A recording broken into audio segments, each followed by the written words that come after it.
Hi, I'm Bob Weir with another interview of People in the News in North Texas. My special guest today is Al Picardi, a longtime Flower Mound resident who serves the community in many different capacities. Thank you for being here, Al. Pleasure to be here. If you would, Al, please tell our viewers something about your education, your occupation, etc. The first thing that most people, when they meet me, say is, "Where are you from?" A lot of people think I've got an accent. Me too.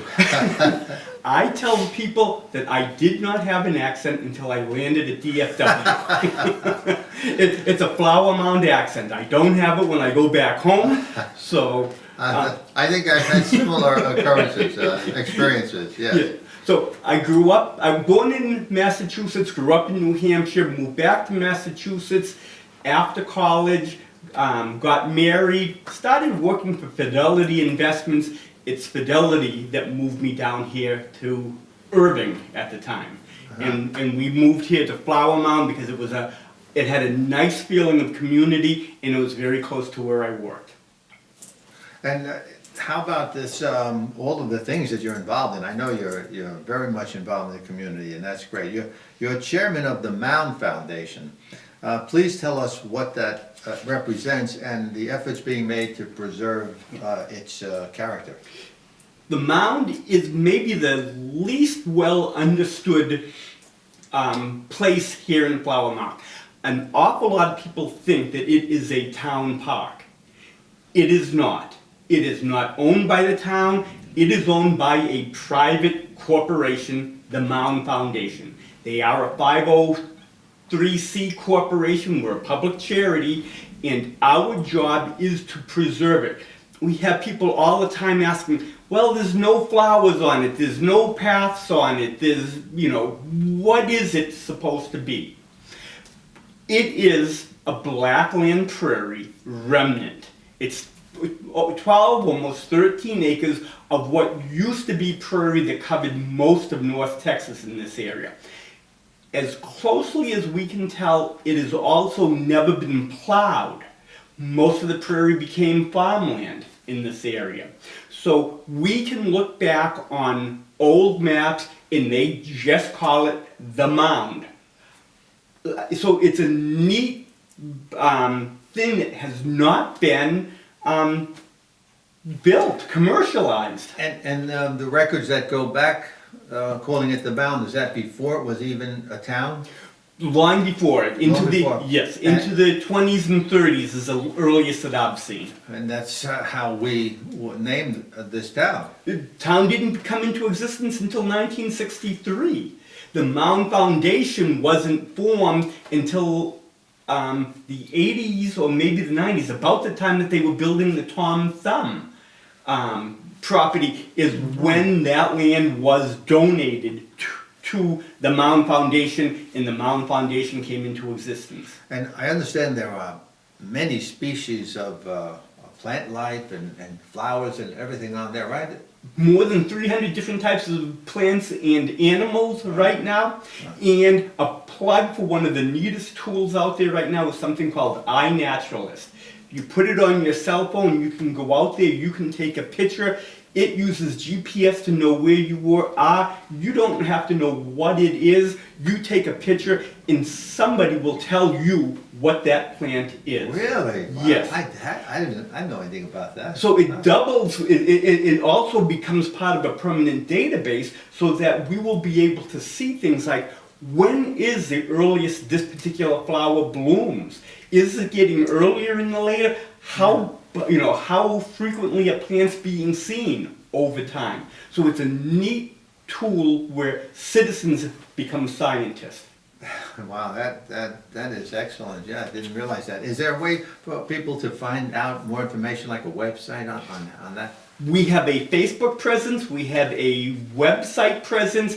iNaturalist is this particular tool that I'm talking about. So yes, the Mound Foundation actually also publishes a book that is available at the library to help identify. We've got it split up by season. You can go up there and in May see what flowers are going to be available. Gee, that's good. That's really nice. I do want more information than I knew about. All this time that I've been here, I didn't know that much about it. Okay, move on to the Summit Club. You were a former president of the Summit Club. I think you're now the secretary. Tell us about that, and how does a person become a member? You've been doing your homework, Bobby. You know everything about me. The Summit Club is Flower Mound's men's civic organization. We do what needs to get done in Flower Mound. It started off a number of years ago when the town of Flower Mound was just forming in the early 60s, and there were actually votes to de-annex and to become unincorporated land again. It was at the time pitting longtime friends who were on different sides. Do we stay a town or do we not become a town?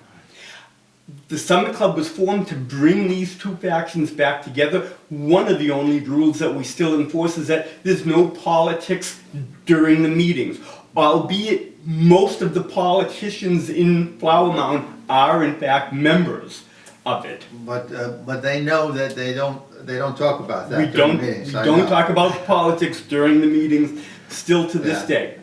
I'm best known in Flower Mound perhaps for yelling hot dogs. Hot dog, get your hot dog. I used to do that a lot with the Summit I'd Club. love yeah. to have you there, Yeah. exactly. We played Yeah. off of each other well Yeah, well, those days. I loved Halloween. And then we were going for another. I mean, we're giving them away. We're Right? giving exactly. For nothing, I am a great salesman. That's right. You have Yeah. to find that price point. That's right. I'm giving away more hot dogs than anybody. Oh, that was always fun doing that. Let's go to the TERS board. You've recently been appointed to the Tax Incentive Reinvestment Zone. Can you tell us a little bit about that? A little bit about it. Yeah. It's funny, I have not had my first meeting there yet. Okay. But the TERS board, the town of Flower Mound in special districts is collecting a sales tax. This tax has to be voted on before it can be spent. I believe that at our next meeting, we'll be talking about appropriating some of the money that's been collected and using it towards a library expansion. So Okay. that is what this board does. It allocates spends this Yeah, money. just puts aside a certain amount of money for those special projects. Exactly. How about your recent appointment to the Planning and Zoning Commission? Even newer, I had spent the last town council meeting, 3/4 of the meeting there, learning about what's going on in town. I happened to leave, and about 5 minutes later, they had appointed me onto the P&Z. I did not find out until I got home. But P&Z is neat. You are seeing the development in town from very early stages all the way through. And it's not because I love development, I love nature as much as everyone else, but in Flower Mound it becomes very hard for families that have large acreages who are now getting very large tax bills in some cases and see the need that family and life is changing and are forced to sell. So you're an alternate. And only an alternate at alternate. this point, yes. Alternates are required to attend all the meetings? They are not required to, but if a person who cannot attend, you can't fill in for them if you're not there. So it That's behooves right. me to be there, to be learning, and then step in as needed. Well, Al, after all of the things that you've done, and you seem to be progressing right towards the Flower Mound Council, are you running anytime soon, or are you? I had promised never to run while my kids were still in school. My youngest is a sophomore in college right now. Well, that time will come, I'm sure. Perhaps. And you sound like you are very deserving of it. I want to thank you very much, Al, for being here and for all that you do in this area to make this a wonderful place for all of us. Thank you, sir. I've enjoyed it. Thank you so much. And you're a good friend always. And thank you for watching.